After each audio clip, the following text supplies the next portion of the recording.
Hello dear friends, आज पढ़ेंगे घटनासार current wars की 2021-22 में पार्ट 20। घटनासार में आज हमें 20वां पार्ट पढ़ना है। पिछले सभी पार्ट्स का लिंक डिस्क्रिप्शन बॉक्स में दिया गया है। इसके साथ इन पिछले पार्ट्स को आप प्लेलिस्ट में भी चेक कर सकते हैं। घटनासार की एक अलग से प्लेलिस्ट क्रिएट की गई है। पार्ट 20 में हम क्या क्या पढ़ेंगे? ऑपरेशन, अभियान, आयोग, समितियाँ, इसके साथ कुछ टॉपिक्स को कवर करेंगे साइंस टेक के। तो आज का सेशन बेहद खास है। इसके साथ यदि आप इस सेशन की पीडीएफ डाउनलोड करना चाहते हो तो आप ज्वाइन करेंगे टेलीग्राम चैनल, जिसका लिंक डिस्क्रिप्शन बॉक्स में दिया गया है। तो चलिए स्टार्ट करते हैं आज के सेशन को। पहला टॉपिक है शांतिपूर्ण मिशन 2021।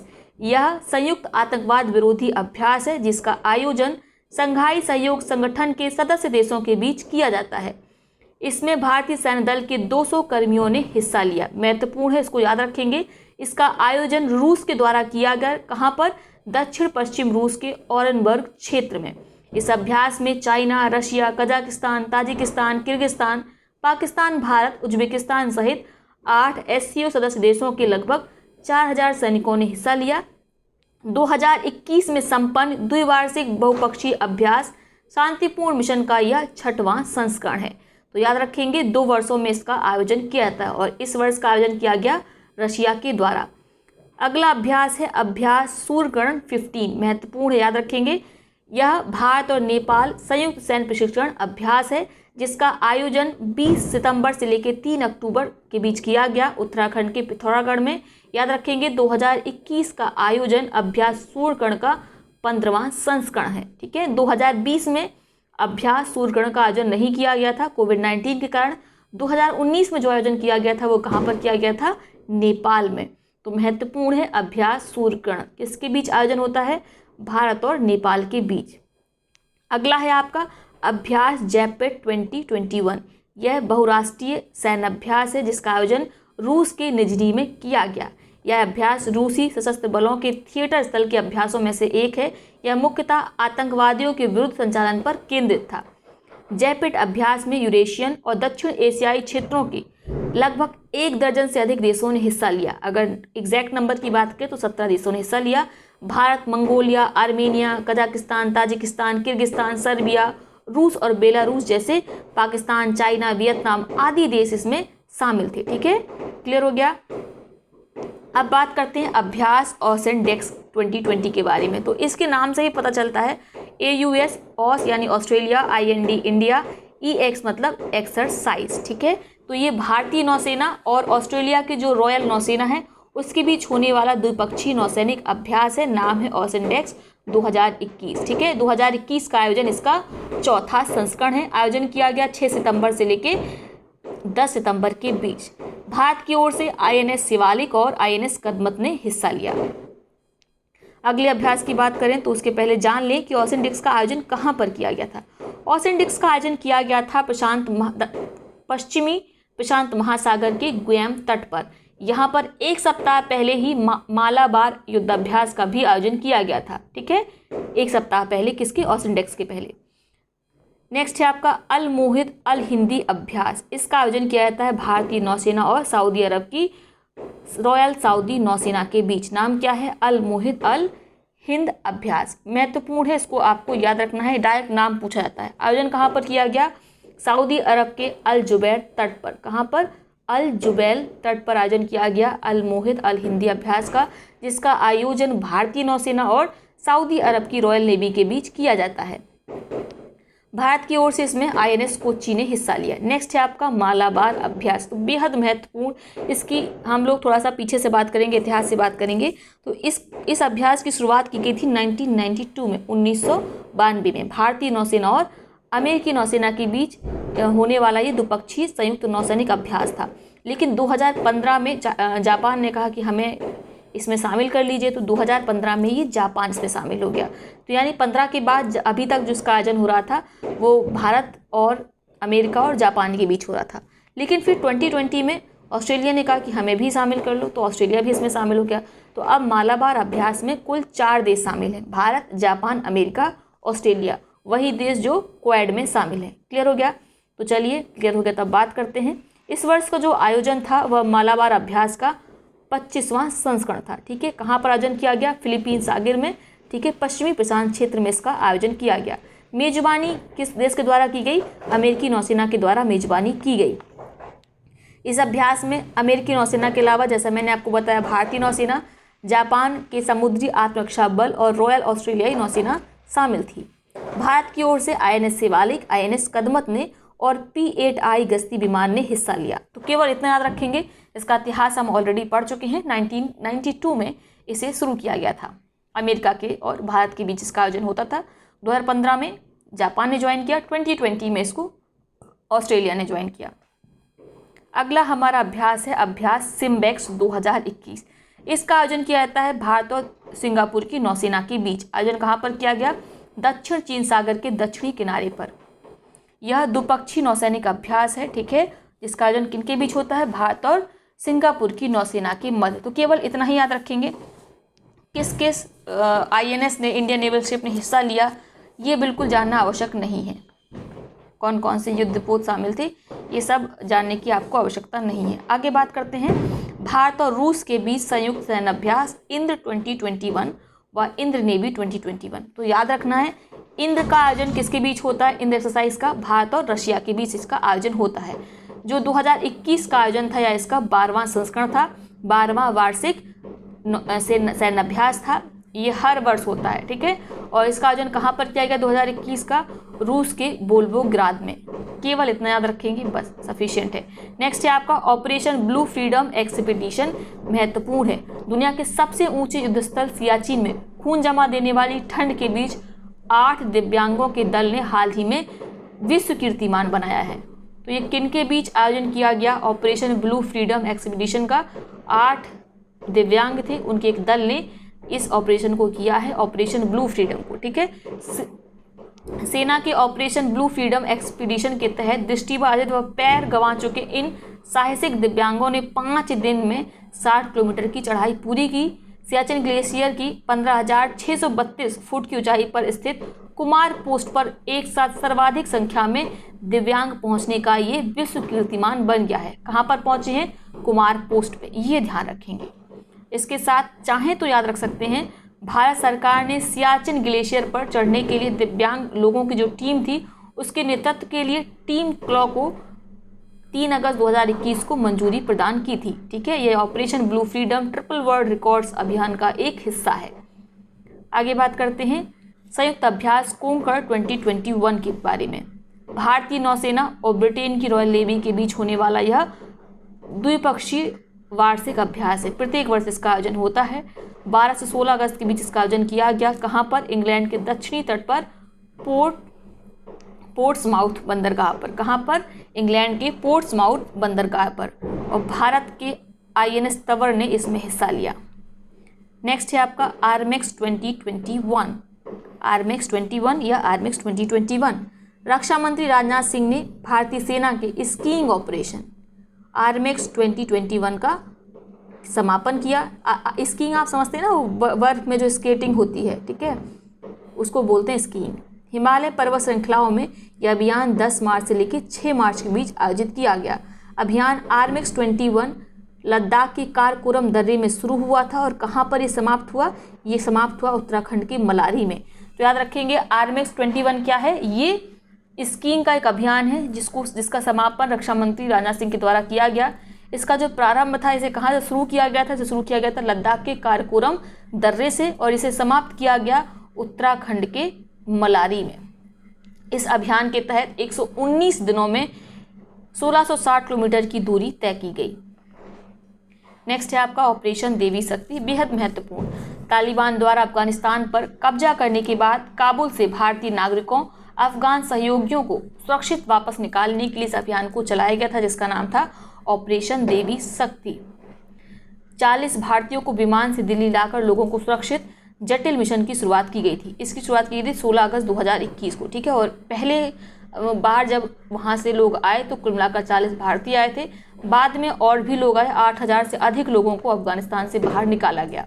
केवल भारतीय ही नहीं थे, जो अफगान सहयोगी हैं, जो भारत के प्रति अच्छे भाव रखते हैं, ठीक है, उनको भी भारत लाया गया था।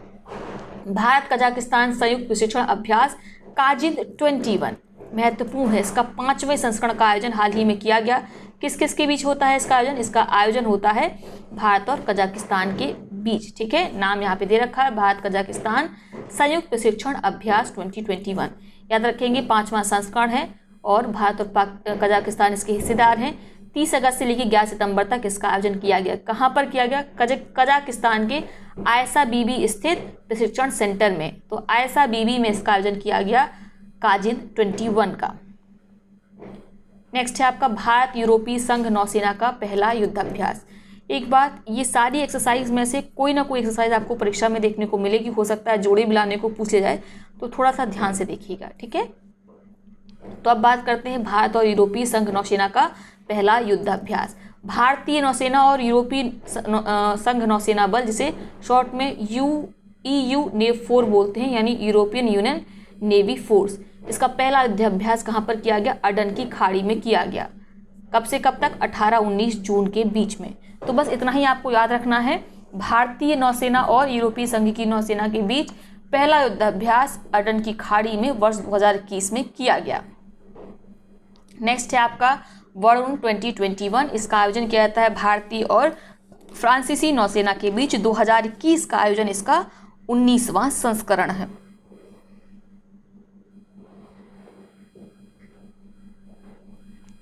नेक्स्ट है आपका वज्र प्रहार। इसका आयोजन किया गया भारत और अमेरिका के विशेष बलों के द्वारा। इस वर्ष का आयोजन इसका 11वां संस्करण है। बात कर रहे हैं वज्र प्रहार की। कहाँ पर आयोजन किया गया? हिमाचल प्रदेश के बकलूह में स्थित विशेष बल प्रशिक्षण स्कूल में, यानी हिमाचल प्रदेश में वज्र प्रहार का आयोजन किया गया। नेक्स्ट है आपका ऑपरेशन समुद्र सेतु द्वितीय। तो ऑपरेशन समुद्र सेतु आपने पहला भी पढ़ा होगा, जो कि 2020 में आयोजित किया गया था मालदीव, श्रीलंका, ईरान से जो कोविड-19 में फंसे भारतीय थे उनको स्वदेश वापस लाने की जो ऑपरेशन चलाया गया था वो था आपका ऑपरेशन समुद्र सेतु। ठीक है, और ये द्वितीय क्या है बात कर लेते हैं। वैसे आप जानते होंगे ये था कोविड-19 से जुड़ी हुई जो लिक्विड ऑक्सीजन थी और इक्विपमेंट थे, ठीक है, उनकी आपूर्ति के लिए इस मिशन को चलाया गया था, ऑपरेशन समुद्र सेतु द्वितीय को। तो एक बार विस्तार से पढ़ लेते हैं। भारतीय नौसेना ने कोविड-19 देश में बिगड़े हुए हालात के बीच मई 2021 के प्रथम सप्ताह में मेडिकल ऑक्सीजन और देश के लिए विदेशों से अन्य आवश्यक वस्तुओं के तेजी से परिवहन में मदद के लिए ऑपरेशन समुद्र सेतु शुरू किया था। इस ऑपरेशन के हिस्से के रूप में 7 भारतीय नौसैनिक जहाजों को विभिन्न देशों से तरल चिकित्सा लिक्विड ऑक्सीजन से भरे क्रायोजेनिक कंटेनरों से संबंधित और जो चिकित्सा उपकरण हैं यानी मेडिकल इक्विपमेंट्स हैं, टूल्स हैं, उनके शिपमेंट के लिए तैनात किया गया था। कौन कौन से युद्धपोत थे? तो कलकत्ता, कोच्चि, तलवार, तबर, त्रिकन, जलास और एरावत। उसके बाद हम पढ़ चुके हैं ऑपरेशन समुद्र सेतु जो 2020 में चलाया गया था। उसका उद्देश्य था मालदीव, श्रीलंका, ईरान, यहाँ पर जो भारतीय फंसे हुए थे उनको वापस स्वदेश लाना। नेक्स्ट है आपका पब्बी एंटी टेरर 2021। भारत, पाकिस्तान, चीन, संघाई सहयोग संगठन के अन्य सदस्य देश इस वर्ष संयुक्त आतंकवाद विरोधी अभ्यास पब्बी एंटी टेरर 2021 में हिस्सा लेंगे। ठीक है, 18 मार्च 2021 को ताशकंद, उज्बेकिस्तान में आयोजित क्षेत्रीय आतंकवाद विरोधी संरचना परिषद यानी रैट्स, आप जानते हैं रीजनल एंटी टेररिस्ट स्ट्रक्चर की 36वीं बैठक के दौरान संयुक्त सैन्य अभ्यास आयोजित करने का निर्णय लिया गया। तो निर्णय कहाँ लिया गया? ताशकंद के उज्बेकिस्तान में, जहां पर रैट्स की रीजनल एंटी टेररिस्ट स्ट्रक्चर की 36वीं बैठक थी। ठीक है, नाम क्या है? पब्बी एंटी टेरर 2021। आयोजन किया जाएगा SCO के जो सदस्य देश हैं उनके बीच। और अभी हम पढ़ चुके हैं SCO के सदस्य देशों ने और कौन सा ऑपरेशन किया, नाम था शांतिपूर्ण मिशन 2021। इसका आयोजन कहाँ पर किया गया? रशिया में। अब बात करते हैं ऑपरेशन या युद्धाभ्यास डेजर्ट फ्लैग 6।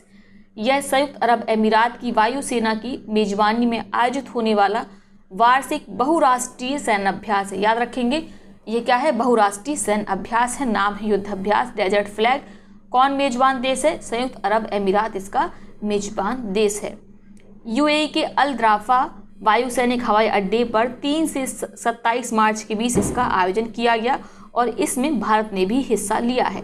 भारत के अलावा सऊदी अरब, दक्षिण कोरिया, बहरीन, अमेरिका, फ्रांस जैसे देशों ने भी इसमें हिस्सा लिया है। तो याद रखेंगे वार्षिक अभ्यास है ये डेजर्ट फ्लैग और बहुपक्षीय अभ्यास है। अब बात करते हैं युद्धाभ्यास दस्तलिक 2 के बारे में। भारत और उज्बेकिस्तान की थल सेनाओं का संयुक्त अभ्यास उत्तराखंड के रानीखेत के चौबटिया में संपन्न हुआ। इस श्रृंखला का पहला अभ्यास नवंबर 2021 में 2021 नहीं 19 लिखा है, सॉरी, 2019 में उज्बेकिस्तान में संपन्न हुआ था। तो 2019 में किया गया था पहला सैन्य अभ्यास जिसका नाम है युद्धाभ्यास दस्तलिक। किन किन देश की थल सेनाओं के बीच होता है? भारत और उज्बेकिस्तान की, ठीक है। और जो 2021 में आयोजन किया गया है, ये आयोजन किया गया उत्तराखंड के रानीखेत के चौबटिया में।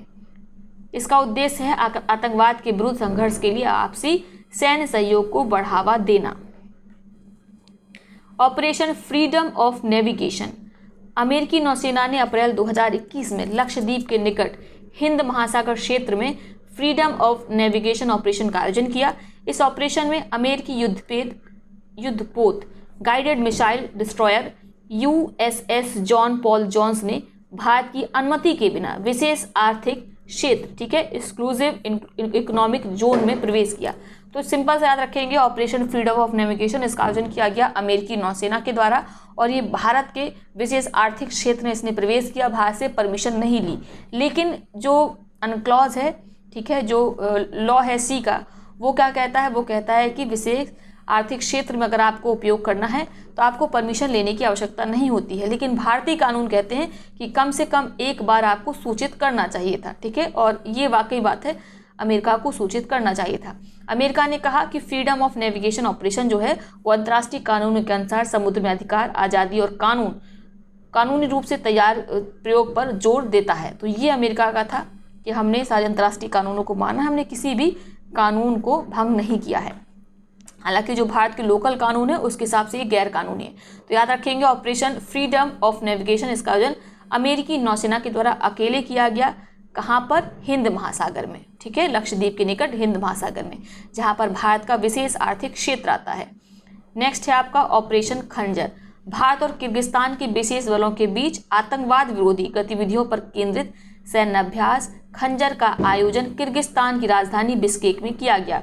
खंजर का आयोजन किस किस के बीच होता है? भारत और किर्गिस्तान के बीच। 2021 का आयोजन कहाँ पर किया गया? किर्गिस्तान की राजधानी बिश्केक में।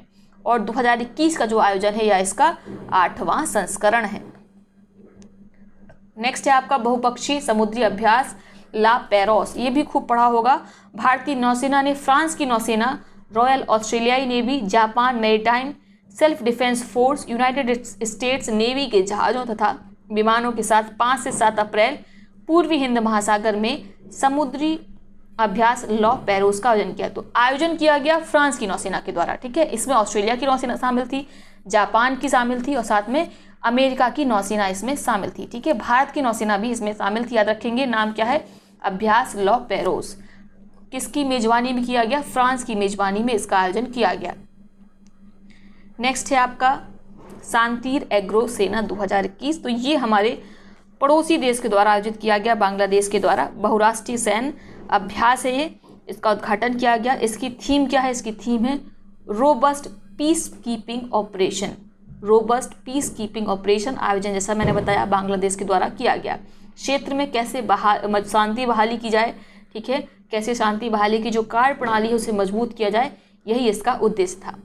बांग्लादेश के राष्ट्रपति बंगबंधु शेख मुजीबुर रहमान की जन्मशती मनाने और मुक्ति के 50 वर्ष के गौरवशाली अवसर पर यह अभ्यास 4 से 12 अप्रैल 2021 के बीच आयोजन किया गया, ठीक है। और कई देशों ने इसमें हिस्सा लिया, जिसमें भारत शामिल था, अमेरिका, ब्रिटेन, टर्की, सऊदी अरब जैसे बड़े देश भी शामिल थे।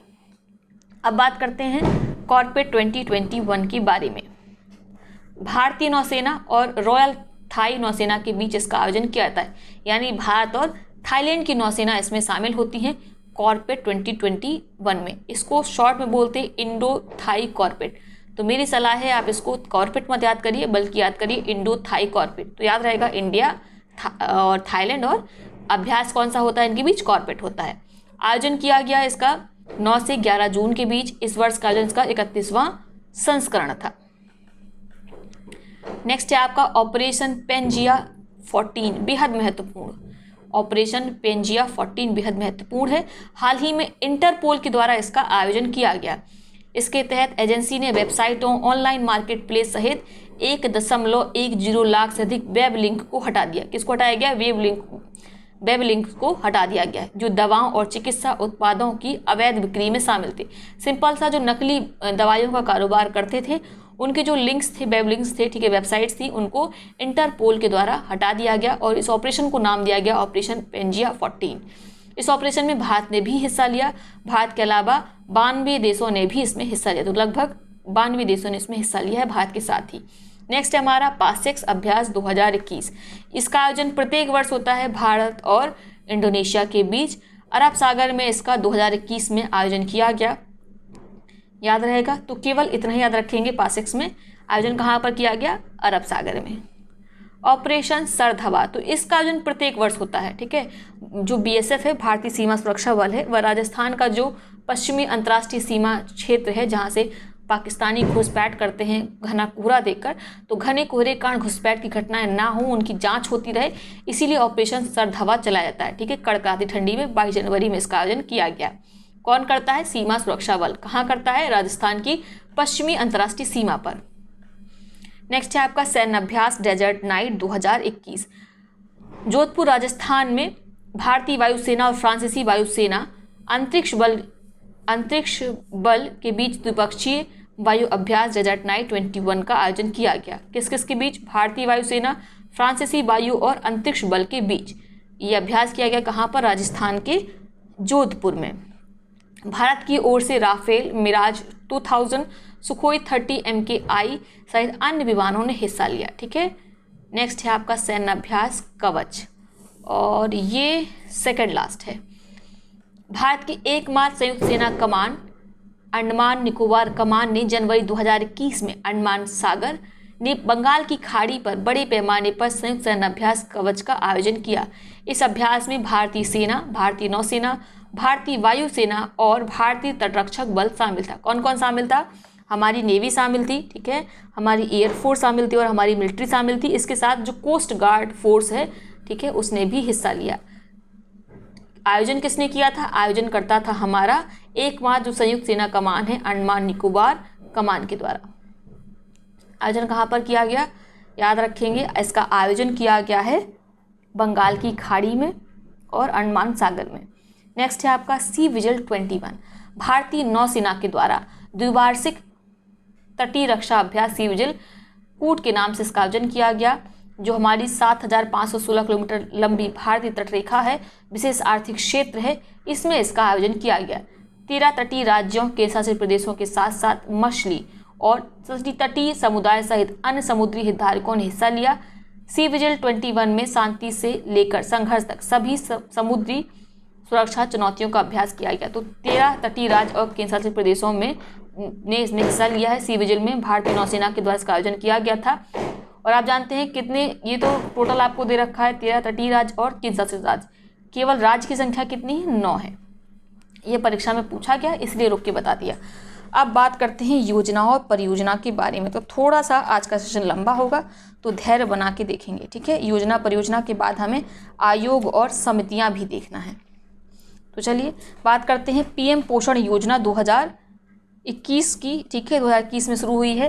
प्रधानमंत्री मोदी के नेतृत्व में 29 अगस्त 2021 को हुई कैबिनेट की बैठक में सरकारी सहायता प्राप्त स्कूलों में बच्चों को अधिक पौष्टिक भोजन उपलब्ध कराने के लिए पीएम पोषण योजना को मंजूरी दी गई। इस योजना में पहली से 8वीं कक्षा के अलावा बाल वाटिका और नर्सरी के बच्चों को भी शामिल किया गया। तो ये याद रखेंगे, इसमें जो लाभार्थी हैं वो 1st से लेकर 8th क्लास तक के बच्चे हैं, इसके साथ बाल वाटिका के बच्चे हैं और नर्सरी में जो बच्चे हैं उनको भी शामिल किया गया है, ठीक है। इस पहल को किसमें समाहित किया गया है, जो पहले से मिड डे मील चल रही है, मध्याह्न का जो भोजन होता है उसी में इसको समाहित किया गया है। योजना का लक्ष्य बच्चों को खाना उपलब्ध कराना केवल लक्ष्य नहीं है, बल्कि पोषण युक्त भोजन उपलब्ध कराना इसका लक्ष्य है, ठीक है। तो प्रोटीन युक्त खाना दिया जाएगा, हरी सब्जियां दी जाएंगी, एक अलग से मेन्यू तैयार किया गया है डे बाय डे। नेक्स्ट है आपका आयुष्मान भारत डिजिटल मिशन। प्रधानमंत्री नरेंद्र मोदी ने 26 सितंबर 2021 को आयुष्मान भारत डिजिटल मिशन की शुरुआत की। इसके तहत हर नागरिक अपना एक हेल्थ ID कार्ड, डिजिटल स्वास्थ्य पहचान पत्र उसको मिलेगा, ठीक है। आप स्वयं से लॉगिन कर सकते हैं, नेशनल हेल्थ अथॉरिटी की जो वेबसाइट है या उसकी ऐप आप डाउनलोड कर सकते हैं प्ले स्टोर से, उसमें अपना हेल्थ कार्ड बना सकते हैं, ठीक है। जो भी आप जांचें कराते हैं उन सबको वहाँ पे अपडेट कर सकते हैं, ठीक है।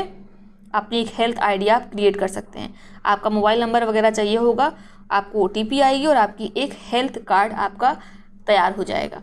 तो याद रखेंगे, भविष्य में इससे जो स्वास्थ्य का पूरा रिकॉर्ड है वह इस ID में सुरक्षित रहेगा। तो जो पर्चे वगैरह खो जाते हैं ना, ट्रैक रिकॉर्ड नहीं रहता है, वो सब इसके माध्यम से रहेगा। पहले यह स्कीम 2020 में 6 केंद्र शासित प्रदेशों में नेशनल डिजिटल हेल्थ मिशन के नाम से लॉन्च की गई थी। अब इसे पूरे भारत में विस्तारित कर दिया गया है।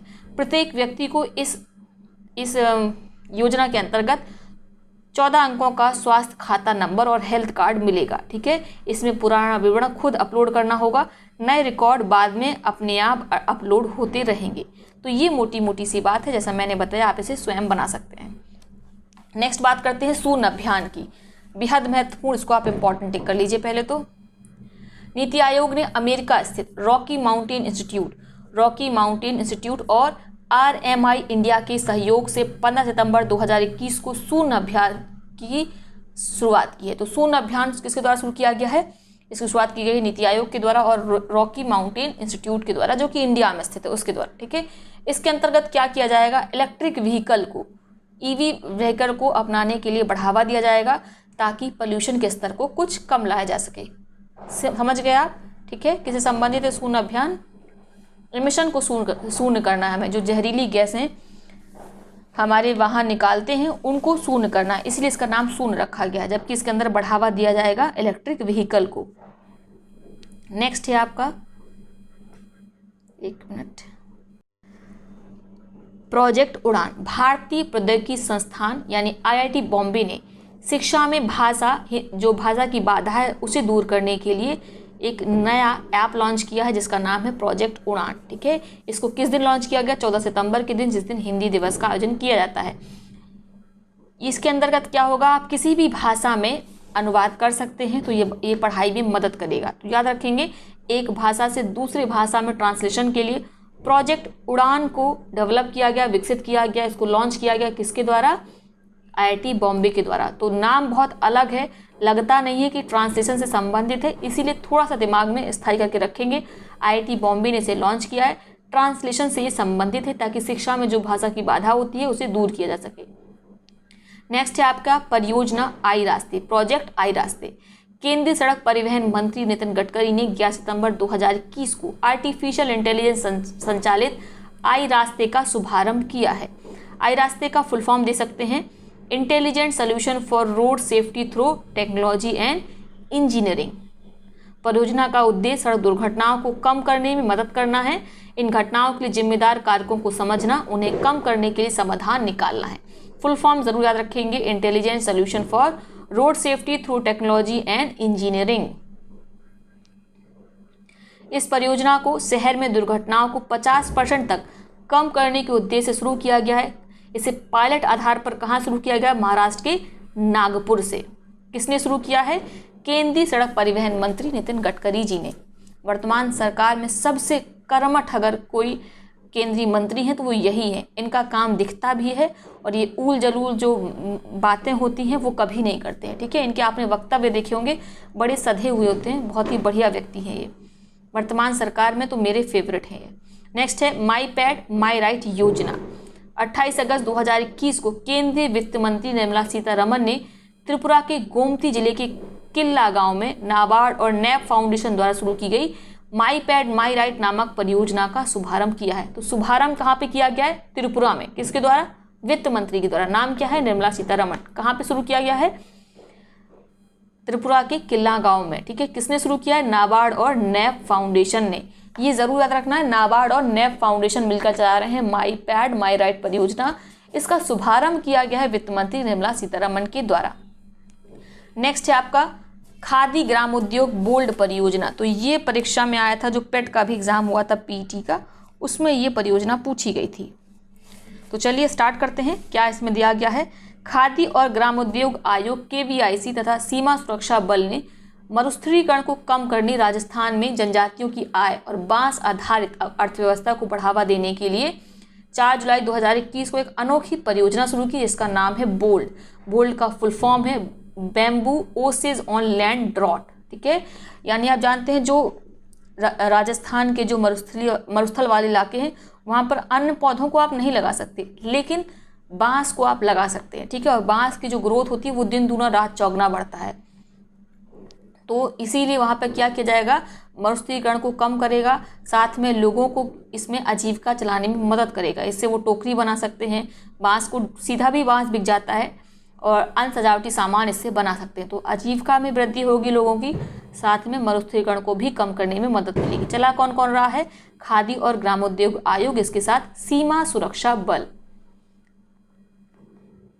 यह परियोजना राजस्थान के उदयपुर जिले के निचला मंडवा के आदिवासी गांव में शुरू की जा रही है, ठीक है। और इस तरह की अपने आप में ये पहली परियोजना है। यह परियोजना 15 अगस्त 2021 को सेना द्वारा लेह स्थित सैन्य परिसर में बांस के 20 पौधे लगाकर शुरू की गई थी। तो ये अपने आप में नई लाइन है और मुझे नहीं लगता अभी करंट अफेयर्स में किसी ने इसको कहीं पढ़ा होगा। इसको ज़रूर याद रखेंगे। ये जो बोल्ड परियोजना है इसको 15 अगस्त 2021 को सेना के द्वारा शुरू किया गया। कहाँ पर, लेह में, ठीक है। जो लेह में सैन्य परिसर है वहाँ पर 20 पौधे लगाकर इसे शुरू किया गया। नेक्स्ट है आपका उज्ज्वला योजना 2.0। तो इसको पहले लगा लीजिए मोस्ट इंपॉर्टेंट। प्रधानमंत्री नरेंद्र मोदी ने महोबा जिले में लाभार्थियों को LPG कनेक्शन सौंप कर उज्ज्वला योजना के दूसरे चरण का शुभारंभ किया। किस दिन, 10 अगस्त को। कहाँ पर, उत्तर प्रदेश के महोबा जिले में। किसने, प्रधानमंत्री नरेंद्र मोदी ने। उज्ज्वला 2.0 का उद्देश्य कम आय वाले उन परिवारों को जमा मुक्त LPG कनेक्शन प्रदान करना है जिन्हें पहले चरण के तहत शामिल नहीं किया गया था। तो पहले चरण में 8 करोड़ सिलेंडर्स ऑलरेडी कनेक्शन जो है LPG के वो बांटे जा चुके हैं। इस योजना को विस्तारित किया गया क्योंकि जो वर्ष 2021 का बजट था उसमें कहा गया था कि 1 करोड़ LPG कनेक्शन और बांटे जाएंगे। तो अब ये 1 करोड़ जो LPG कनेक्शन बांटे जाने थे, इसी के लिए उज्ज्वला 2.0 का शुभारंभ किया गया है। कहाँ से, महोबा जिले से।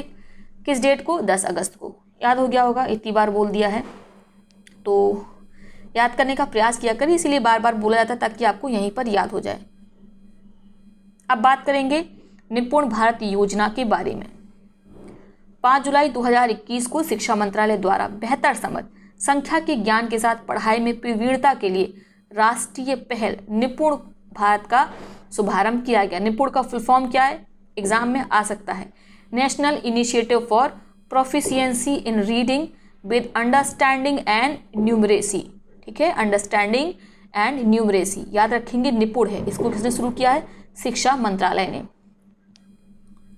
निपुण भारत मिशन का विजन शिक्षा का ऐसा वातावरण तैयार करना है जिसमें साक्षरता और संख्या ज्ञान की नींव तैयार हो सके। इससे प्रत्येक बच्चा 2026-27 तक ग्रेड 3 की पढ़ाई पूरा करने पर पढ़ाई लिखाई अंकों के ज्ञान में जरूरी निपुणता हासिल कर लेगा। तो ये मुख्य रूप से जो सरकारी स्कूलों में आप देखते नहीं है, 1st, 2nd, 3rd, 4th के बच्चे होते हैं, उन्हें अक्षर ज्ञान ही नहीं होता है। तो ये सुनिश्चित किया जाए कि उन्हें अक्षर ज्ञान हो, कम से कम वो पढ़ने लगें, ठीक है। जो संख्या की समझ है उसको डेवलप कर लें, इसलिए इस प्रोग्राम को शुरू किया गया शिक्षा मंत्रालय के द्वारा और लक्ष्य निर्धारित किया गया है 2026-27 तक। निपुण भारत को स्कूली शिक्षा और साक्षरता विभाग द्वारा लागू किया गया है। किस विभाग ने लागू किया है, स्कूल शिक्षा और साक्षरता विभाग ने। नेक्स्ट है आपका समग्र शिक्षा 2.0। 4 अगस्त 2021 को कैबिनेट में स्कूल शिक्षा के लिए समग्र शिक्षा योजना 1 अप्रैल 2021 से 31 मार्च 2026 तक जारी रखने की मंजूरी दी है। तो कब से कब तक चलेगी ये 2.0 योजना, ये चलेगी 1 अप्रैल 2021 से लेके 31 मार्च 2026 तक। संशोधित समग्र शिक्षा योजना को 2021-22 से 2025-26 तक 5 वर्षों की अवधि के लिए जारी रखने की मंजूरी दी गई है। तो यही बात जो ऊपर लिखी दोबारा लिख दी गई है, याद रखेंगे। समग्र शिक्षा योजना स्कूली शिक्षा के लिए एकीकृत योजना, इंटीग्रेटेड पॉलिसी है, योजना है, स्कीम है, जिसमें पूर्व विद्यालय से लेकर 12वीं कक्षा तक के सभी पहलुओं को शामिल किया गया है। नेक्स्ट है आपका E100 पायलट परियोजना। तो काफ़ी पुरानी ये परियोजना है, आपको याद होगी। प्रधानमंत्री नरेंद्र मोदी ने 5 जून 2021 को विश्व पर्यावरण दिवस के अवसर पर वीडियो कॉन्फ्रेंसिंग के माध्यम से E100 पायलट परियोजना का शुभारंभ किया। साथ ही 2020-25 के लिए भारत में एथेनॉल मिश्रण का कार्य योजना पर विशेष समिति की रिपोर्ट जारी की। तो किसने शुरू किया है, प्रधानमंत्री नरेंद्र मोदी ने नाम किया है E100 पायलट परियोजना। 5 जून जिस दिन विश्व पर्यावरण दिवस होता है उस दिन इसका शुभारंभ किया गया और इसके साथ एक रिपोर्ट जारी की गई किससे संबंधित, एथेनॉल मिश्रण से संबंधित। इस परियोजना का उद्देश्य पुणे में एथेनॉल का उत्पादन समूचे भारत में उसके वितरण का बुनियादी ढांचा तैयार करना है। तो यहाँ पर पुणे में एथेनॉल के वितरण का एक ढांचा, इसका उद्घाटन किया गया था। तो यहाँ पर ऑलरेडी उद्घाटन कर दिया गया है। अब सुनिश्चित किया गया कि विश्व के प्रत्येक कोने कोने में एथेनॉल के उत्पादन का और वितरण का जो ढांचा है उसको तैयार किया जाए। तो याद रखेंगे, पुणे में तैयार हो चुका है। इसको अलग से इन्हें लिखना चाहिए था लेकिन नहीं लिखा है, इसलिए बता दिया। इस वर्ष के समारोह का विषय था बेहतर पर्यावरण के लिए जैव ईंधन को प्रोत्साहन। भारत सरकार ने जो लक्ष्य निर्धारित किए हैं वो देख लेते हैं। भारत सरकार ने वर्ष 2025 तक पेट्रोल में 20% एथेनॉल मिश्रण का लक्ष्य प्राप्त करने का लक्ष्य तय किया है। 2030 तक इसे पूरा किया जाना था। तो पहले हमने क्या लक्ष्य रखा था कि 2030 तक हम पेट्रोल में 20% एथेनॉल मिलाने लगेंगे। अब हमने लक्ष्य रखा है कि नहीं, 2030 तक नहीं, हम 2025 तक ही इस लक्ष्य की प्राप्ति करेंगे। सरकार ने 2022 तक पेट्रोल में 10% एथेनॉल के मिश्रण का लक्ष्य रखा है। वर्तमान एथेनॉल का मुख्य उत्पादक चीनी उत्पाद जुड़े राज्यों में होता है। तो चीनी जब बनती है उसी का बाय प्रोडक्ट है एथेनॉल। अब बात करते हैं स्वामित्व योजना के बारे में। तो ये बहुत महत्वपूर्ण है। संपदा कार्ड इसके अंतर्गत बांटे गए हैं। प्रधानमंत्री नरेंद्र मोदी ने 24 अप्रैल 2021 को राष्ट्रीय पंचायती राज दिवस के अवसर पर वीडियो कॉन्फ्रेंसिंग के माध्यम से स्वामित्व योजना के तहत ई संपत्ति कार्ड वितरण की घोषणा की। स्वामित्व का फुल फॉर्म क्या है, जरूर याद रखेंगे, survey of village mapping with improvised technology in village areas. इसके अंतर्गत क्या किया जाएगा, जो गाँव के हिस्से हैं, ठीक है, लोगों की अपनी अपनी ज़मीनें होती हैं, लेकिन गाँव में जो घर बने होते हैं वो नपे तुले नहीं होते, उनके कागज़ नहीं बने होते हैं। तो इस कारण वो कभी भी अपनी जो घर की ज़मीन होती है जिसमें उनका निवास होता है उस पर कभी भी लोन नहीं ले सकते, चाहे कितनी भी बड़ी समस्या हो। गांव के साहूकार से ले लेते हैं लेकिन बैंक में दिखाने कि उनके पास प्रॉपर कागज़ नहीं होती। तो स्वामित्व योजना के अंतर्गत यही किया जाएगा। ड्रोन के माध्यम से देखा जाएगा कि कितना एरिया किस निवास के अंतर्गत आता है, घर के अंतर्गत आता है, और मालिक के नाम पर एक संपत्ति कार्ड बन जाएगा। अब मालिक बैंक में जाकर उस संपत्ति कार्ड पर क्या ले सकता है, लोन ले सकता है। ठीक है, अब समझ में आ गया आपको। तो ये इसका उद्देश्य है। पहले चरण में इस योजना को 6 राज्यों में शुरू किया गया, जिसमें हमारा उत्तर प्रदेश भी शामिल है। तो जरूर याद रखेंगे, आप देखना ऑड वन आउट करके जो प्रश्न आते हैं ना उसमें इसे पूछा जा सकता है। महाराष्ट्र, कर्नाटक, हरियाणा, उत्तर प्रदेश, उत्तराखंड, मध्य प्रदेश, इन 6 राज्यों में पायलट आधार पर इसे लॉन्च किया गया। यह योजना 2021 से 2025 के दौरान पूरे देश में लगभग 6.62 लाख गाँव में कवर की जाएगी। नेक्स्ट है आपका जल शक्ति अभियान कैच द रेन। तो 22 मार्च 2021 को, जिस दिन विश्व जल दिवस होता है, इस दिन प्रधानमंत्री नरेंद्र मोदी ने नई दिल्ली में वीडियो कॉन्फ्रेंसिंग के माध्यम से जल शक्ति अभियान कैच द रेन की शुरुआत की। इसका सीधा सा उद्देश्य है जल का समुचित संग्रह कैसे किया जाए और जो जल से संबंधित स्टेक होल्डर हैं, हितधारक हैं, उनको कैसे सक्रिय किया जाए ताकि वे अपनी अपनी जिम्मेदारी समझें और जल संरक्षण के क्षेत्र में काम करें। इस उद्देश्य से इसको शुरू किया गया है। ठीक है, आगे देखते हैं। इसके लिए मानसून आने तक मनरेगा के अंतर्गत किए जाने वाले खर्च का प्रयोग जल संरक्षण की दिशा में किया जाएगा। यह अभियान देश भर में ग्रामीण शहरी क्षेत्रों में एक साथ, ये जरूर याद रखेंगे, अगर विकल्प बन के आएंगे, मतलब विकल्प नहीं, कथन बन के स्टेटमेंट वाले प्रश्न आए तो उसमें आएगा कि जल शक्ति अभियान को केवल गाँव में शुरू किया गया, नहीं, ग्रामीण और शहरी दोनों क्षेत्रों में शुरू किया गया है। ठीक है, इसके लिए एक पंच लाइन बनाई गई है, जहाँ भी जब भी संभव हो वर्षा का जल संग्रह करें। Catch the rain where it falls when it falls, ये इसकी पंच लाइन है। और कैच द रेन अभियान को मानसूनी वर्षा की शुरुआत से पहले और मानसूनी वर्षा के मौसम की समाप्ति के बीच 20 मार्च से 30 नवंबर की अवधि तक चलाया जाएगा। कब से कब तक? 20 मार्च से 30 नवंबर की अवधि तक। तो ये हो गया इम्पॉर्टेंट, इसको याद रखना है। तो ये हमने पढ़ लिया। ये देख सकते हैं, जल और जल संरक्षण से जुड़े विभिन्न विषयों पर विचार करने के लिए देश के सभी जिलों में ग्राम पंचायतों में ग्राम सभाओं का आयोजन किया जाएगा। जल संरक्षण के लिए ग्राम सभाएं जल शपथ भी लेंगी। तो जितनी ग्राम सभाएं हैं वे जल शपथ लेंगी। क्लियर हो गया। नेक्स्ट है आपका लखवाड़ बिजली परियोजना। केंद्रीय पर्यावरण मंत्रालय ने यमुना नदी पर प्रस्तावित लखवाड़ बिजली परियोजना को 5 फरवरी 2021 को मंजूरी प्रदान की। इस परियोजना से विद्युत उत्पादन के 6 राज्यों में सिंचाई की सुविधा, शुद्ध पेयजल की सुविधा प्रदान की जाएगी। 6 राज्यों में कौन कौन आते हैं? उत्तराखंड, उत्तर प्रदेश, हरियाणा, राजस्थान, दिल्ली और हिमाचल प्रदेश। तो याद रखेंगे, लखवाड़ बिजली परियोजना की हम बात कर रहे हैं।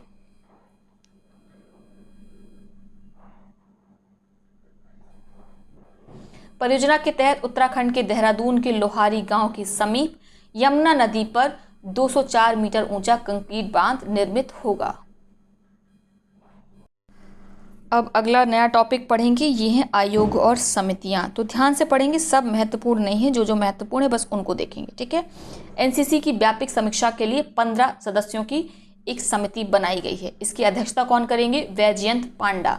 तो केवल इतना याद रखना, एनसीसी की व्यापक समीक्षा के लिए, रिव्यू के लिए एक समिति गठित की गई है जिसमें 15 मेंबर हैं, जिसके अध्यक्ष हैं वैजयंत पांडा। नेक्स्ट चलेंगे, सदस्यों के नाम वाम याद करने मत लग जाइएगा, बिल्कुल नहीं पूछा जाएगा, ठीक है। नेक्स्ट है आपकी मल्होत्रा समिति। इसको कब गठित किया गया? 7 सितंबर 2021 को। कोयला मंत्रालय ने कोयला आधारित हाइड्रोजन उत्पादन हेतु रोड मैप तैयार करने के लिए एक विशेषज्ञ समिति का गठन किया, जिसका नाम है मल्होत्रा समिति। क्योंकि इसके अध्यक्ष कौन है? आर.के. मल्होत्रा हैं, तो जरूर याद रखिएगा आर.के. मल्होत्रा। केवल मल्होत्रा मत याद रखिएगा, मिलते जुलते नाम दे देंगे, वी.के. मल्होत्रा दे देंगे, ठीक है। तो आपको याद रखना है अध्यक्षता कौन करेंगे? आर.के. मल्होत्रा। इसका उद्देश्य है कोयला आधारित हाइड्रोजन उत्पादन हेतु रोड मैप तैयार करना, विशेषज्ञ समिति का। इसमें अन्य मेंबर्स भी शामिल हैं जिनका नाम जानना जरूरी नहीं है। नेक्स्ट है आपका 81 वर्ष बाद दवा, चिकित्सीय उपकरण व सौंदर्य प्रसाधन के लिए नया कानून बनाने के लिए समिति का गठन किया गया है। 8 सदस्यीय ये समिति है जिसके अध्यक्ष रहेंगे बीजी सोमानी, ठीक है। सोमानी से याद रखिएगा, सुंदर करने के लिए, सौंदर्य प्रसाधन से जुड़ा हुआ कमेटी के अध्यक्ष हैं बीजी सोमानी। नेक्स्ट है आपका हथकरघा उत्पादन पर सुझाव देने हेतु समिति का गठन किया गया है, ठीक है। और इसकी अध्यक्षता कौन करेंगे? हथकरघा उत्पादन और उस पर सुझाव देने के लिए, तो ये इसकी अध्यक्षता करेंगे सुनील सेठी। कौन करेंगे? सुनील सेठी। भारतीय फैशन डिजाइनर परिषद नई दिल्ली के अध्यक्ष हैं सुनील सेठी, और ये ही इसकी अध्यक्षता करेंगे हथकरघा उत्पादन पर सुझाव देने के लिए। नेक्स्ट है आपकी के कस्तूरी रंगन समिति। तो ये बहुत पुरानी समिति है।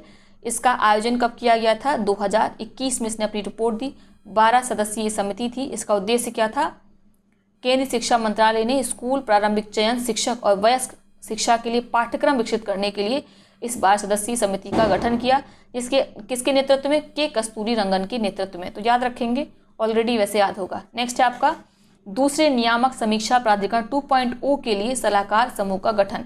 भारतीय रिजर्व बैंक ने दूसरे नियामक समीक्षा प्राधिकरण रेगुलेटरी रिव्यू अथॉरिटी 2.0 की सहायता के लिए एक सलाहकार समिति का गठन किया है, जिसके हेड कौन है? इसके हेड रहेंगे एस जानकी रमन। कौन रहेंगे? एस जानकी रमन। इसके अलावा अन्य 6 सदस्य शामिल हैं, उनके नाम जानने की आवश्यकता नहीं है, बस याद रखना है रेगुलेटरी रिव्यू अथॉरिटी की सहायता के लिए एक समिति गठित की गई है, जिसके अध्यक्ष हैं SBI के प्रबंध निदेशक एस जानकी रमन। लास्ट वाली हमारी है यूनिवर्सल बैंकों व स्मॉल फाइनेंस बैंकों के आवेदनों की मूल्यांकन हेतु रिजर्व बैंक समिति। देश में नए यूनिवर्सल बैंकों, स्मॉल फाइनेंस बैंकों की स्थापना के आवेदनों के मूल्यांकन के लिए संबंधित स्थायी समिति के सदस्य भारतीय रिजर्व बैंक ने मार्च 2021 में नामित किए हैं। इसकी अध्यक्षता कौन करेंगे? इसकी अध्यक्षता करेंगे पूर्व डिप्टी गवर्नर श्यामला गोपीनाथ। कौन करेंगे? श्यामला गोपीनाथ।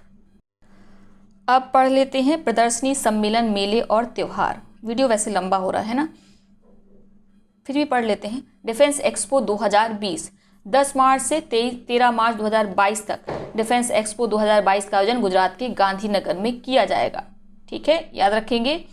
नेक्स्ट है आपका पोषक आवाज हितधारक सम्मेलन महासम्मेलन 3.0 बेहद महत्वपूर्ण। इसका आयोजन किया गया हैदराबाद में, ठीक है। इसका आयोजन भारतीय कदन अनुसंधान संस्थान हैदराबाद द्वारा खाद्य एवं कृषि संगठन FAO, केंद्रीय कृषि किसान कल्याण मंत्रालय के संयुक्त प्रयास से किया गया। कहाँ पर?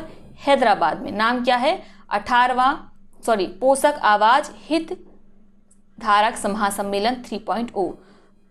नेक्स्ट है आपका 18वां G20 शिखर सम्मेलन 2023। ये भी याद रखेंगे। भारत 1 दिसंबर 2022 से G20 की अध्यक्षता करेगा। अपनी अध्यक्षता में 2023 में पहली बार G20 नेताओं के शिखर सम्मेलन का आयोजन करेगा। वाणिज्य और उद्योग मंत्रालय पीयूष गोयल को 2023 में 2020 के लिए भारत का शेरपा नियुक्त किया गया है। तो 18वें संस्करण के शेरपा नियुक्त हुए हैं केंद्रीय वाणिज्य और उद्योग मंत्री पीयूष गोयल। महत्वपूर्ण है, याद रखेंगे, ठीक है। G20 समिट का G20 का 2021 का संस्करण रोम इटली में आयोजित किया जाएगा। 2022 की 2020 G20 बैठक इंडोनेशिया के बाली में आयोजित की जाएगी। 2022 की जो G20 की बैठक है इसका आयोजन कहाँ किया जाएगा? इंडोनेशिया के बाली में। जबकि 2023 में आयोजन कहाँ किया जाएगा? जो कि 18वां आयोजन होगा G20 का, भारत में आयोजन किया जाएगा। 2021 का आयोजन कहाँ पर किया गया? इटली के रोम में। नेक्स्ट है आपका विश्व आर्थिक मंच का वार्षिक सतत विकास प्रभाव शिखर सम्मेलन, वर्ल्ड इकोनॉमिक फोरम। ठीक है, विश्व आर्थिक मंच का जो वार्षिक सतत विकास प्रभाव शिखर सम्मेलन होता है इसका आयोजन स्विट्जरलैंड के जिनेवा में किया गया। इस सम्मेलन का मुख्य उद्देश्य समावेशी रूप से पुनर्जीवित अर्थव्यवस्थाओं पर जोर देना है। शिखर सम्मेलन का मुख्य विषय याद कर सकते हैं, shaping on equitable, inclusive and sustainable recovery. Shaping on equitable, inclusive and sustainable recovery इसका विषय है, थीम है। स्विट्जरलैंड के जिनेवा में आयोजन किया गया किसका? World economic forums annual sustainable development impact summit का। G7 शिखर सम्मेलन, इसका हाल में ही 47वां शिखर सम्मेलन का आयोजन किया गया। ठीक है, कहाँ पर? ब्रिटेन के कारवाल में इसका आयोजन किया गया था। ब्रिटेन ने ही इस शिखर सम्मेलन की अध्यक्षता की। इसमें हिस्सा लेने के लिए जो आपकी G7 कंट्रीज़ हैं, जिनमें Canada, France, Germany, Italy, Japan, America और ब्रिटेन, साथ में यूरोपीय संघ आता है, ये सदस्य देश शामिल थे। इसके साथ 4 अन्य देश शामिल थे जिनका नाम है भारत, दक्षिण कोरिया, दक्षिण अफ्रीका, ऑस्ट्रेलिया। ठीक है, और 7+ इन 4 देशों को मिलाकर कहा गया डेमोक्रेसी 11। इसका थीम क्या था? इस वर्ष की थीम थी बिल्ड बैक बेटर। याद रखेंगे, ब्रिटेन के कार्नवाल में आयोजित किया गया 47वें G7 शिखर सम्मेलन का वेसाक वैश्विक समारोह 2021 बुद्ध पूर्णिमा के अवसर पर वर्चुअल वेसाक वैश्विक समारोह 2021 का आयोजन किया गया। यह कार्यक्रम संस्कृति मंत्रालय, भारत सरकार द्वारा अंतर्राष्ट्रीय बौद्ध परिसंघ के सहयोग से आयोजित किया गया। समारोह को प्रधानमंत्री नरेंद्र मोदी ने संबोधित किया। इसमें विश्व भर के बौद्ध संघों के सर्वोच्च धर्मगुरुओं ने हिस्सा लिया है। नेक्स्ट है आपका गोवा समुद्री संगोष्ठी 2021। अपने समुद्री पड़ोसियों के साथ मैत्रीपूर्ण संबंधों को बढ़ावा देने की दिशा में भारतीय नौसेना ने 11 से 12 मई 2021 को गोवा के नेवल वॉर कॉलेज के तत्वाधान में गोवा समुद्री संगोष्ठी 2021 गोवा मैरीटाइम सिंपोजियम 2021 की मेजबानी की। ठीक है, याद रखेंगे, समुद्री सुरक्षा और उभरती गैर पारंपरिक खतरे हिंद महासागर क्षेत्र में स्थित नौसेनाओं हेतु सक्रिय भूमिका निभाने वाले हारात संगोष्ठी का प्रमुख विषय था। तो ये विषय बहुत बड़ा है और इतना महत्वपूर्ण भी नहीं है, बस याद रखेंगे। इसकी मेजबानी किसके द्वारा की गई है? नेवल वॉर कॉलेज के द्वारा। वैश्विक स्वास्थ्य शिखर सम्मेलन 2021, ये महत्वपूर्ण है। इसका आयोजन विला पॉलफिल्म रोम इटली में किया गया। तो केवल याद रखेंगे, रोम इटली में आयोजन किया गया वैश्विक स्वास्थ्य शिखर सम्मेलन का, और ये परीक्षा में पूछा जा सकता है, तो इसको मोस्ट इंपॉर्टेंट थिंग कर लेंगे। इसकी थीम है यूनाइटेड अगेंस्ट कोविड-19, थीम भी महत्वपूर्ण है। ठीक है, इस शिखर सम्मेलन की अध्यक्षता इटली के प्रधानमंत्री मारियो द्राघी और यूरोपियन आयोग के अध्यक्ष हैं उर्सुला वॉन डेर लोपेन द्वारा की गई। एशिया के भविष्य का 26वां अंतर्राष्ट्रीय सम्मेलन, मध्य एशिया के भविष्य का 26वां अंतर्राष्ट्रीय सम्मेलन वर्चुअल माध्यम से संपन्न हुआ। इसकी थीम थी shaping the post COVID era, Asia's role in the global recovery. Shaping the post COVID era, Asia's role in global recovery. ये मध्य एशिया के भविष्य पर जो 26वां अंतर्राष्ट्रीय सम्मेलन किया गया उसकी थीम थी, और भारत का प्रतिनिधित्व किसके द्वारा किया गया? विदेश मंत्री एस जयशंकर के द्वारा। 74वीं विश्व स्वास्थ्य महासभा 24 मई से 1 जून 2021 के बीच 74वीं विश्व स्वास्थ्य महासभा वर्चुअली आयोजित की गई। इसकी अध्यक्षता केंद्रीय स्वास्थ्य मंत्री डॉक्टर हर्षवर्धन ने की है। तो ये महत्वपूर्ण हो जाता है क्योंकि भारत के केंद्रीय मंत्री इसकी अध्यक्षता कर रहे हैं, जिनका नाम है डॉक्टर हर्षवर्धन। विश्व स्वास्थ्य महासभा का कौन सा ये संस्करण था? 74वां संस्करण था। इसका विषय याद रखेंगे, ending this pandemic, preventing the next, building together a healthier, safer and fairer world. तो इसकी थीम भी महत्वपूर्ण है। नेक्स्ट है आपका मैरीटाइम इंडिया समिट 2021। इसका आयोजन वर्चुअली माध्यम से किया गया। ठीक है, उद्घाटन किसने किया? प्रधानमंत्री नरेंद्र मोदी ने। इसकी थीम क्या है? भारतीय समुद्र क्षेत्र में व्यापार में संभावित अवसरों की खोज करना और आत्मनिर्भर भारत बनाना। मैरीटाइम इंडिया समिट 2021 भारत सरकार के केंद्रीय पत्तन बोर्ड, परिवहन और जलमार्ग राज्य मंत्रालय की प्रमुख पहल है। नेक्स्ट है आपका विश्व सतत शिखर सम्मेलन 2021, सतत विकास शिखर सम्मेलन 2021 वर्ल्ड सस्टेनेबल डेवलपमेंट समिट 2021 का उद्घाटन प्रधानमंत्री नरेंद्र मोदी के द्वारा 10 फरवरी को किया गया। वीडियो कॉन्फ्रेंसिंग के माध्यम से सम्मेलन में प्रधानमंत्री ने कहा कि जलवायु परिवर्तन का मुकाबला करने का रास्ता जलवायु न्याय से होकर गुजरता है, क्लाइमेट जस्टिस से होकर गुजरता है, क्लाइमेट परिवर्तन का जो मुकाबला है, ठीक है, रास्ता। सम्मेलन की थीम क्या थी? सबके लिए सुरक्षित और एवं संरक्षित पर्यावरण, हमारा साझा भविष्य, ठीक है, आर शेयर्ड फ्यूचर, ये सम्मेलन की थीम थी। नाम क्या है? विश्व सतत विकास शिखर सम्मेलन। महत्वपूर्ण है, इसको याद रखेंगे। आयोजन किसके द्वारा किया गया? नई दिल्ली में स्थित टेरी के द्वारा, टेरी अर्थात the energy and resources institute के द्वारा। इसके साथ वन एवं पर्यावरण मंत्रालय ने भी सहयोग किया और नवीन एवं नवीकरणीय ऊर्जा मंत्रालय ने भी सहयोग दिया। नेक्स्ट है आपका global chiefs of air staff सम्मेलन। इसका आयोजन प्रत्येक वर्ष कहाँ पर होता है? बेंगलुरु में होता है, तो ये तो आपको याद होगा। Global chiefs of air staff सम्मेलन, इसका आयोजन प्रत्येक वर्ष बेंगलुरु में होता है। इसकी मेजबानी भारतीय वायुसेना ने की। सम्मेलन का उद्घाटन वर्तमान जो रक्षा मंत्री हैं राजनाथ सिंह, उनके द्वारा इसका उद्घाटन किया गया, ठीक है। और नेक्स्ट है आपका राष्ट्रीय युवा महोत्सव 2021। इस महोत्सव का आयोजन 12 से 16 जनवरी 2021 के बीच किया गया। 12 जनवरी को स्वामी विवेकानंद की जयंती होती है।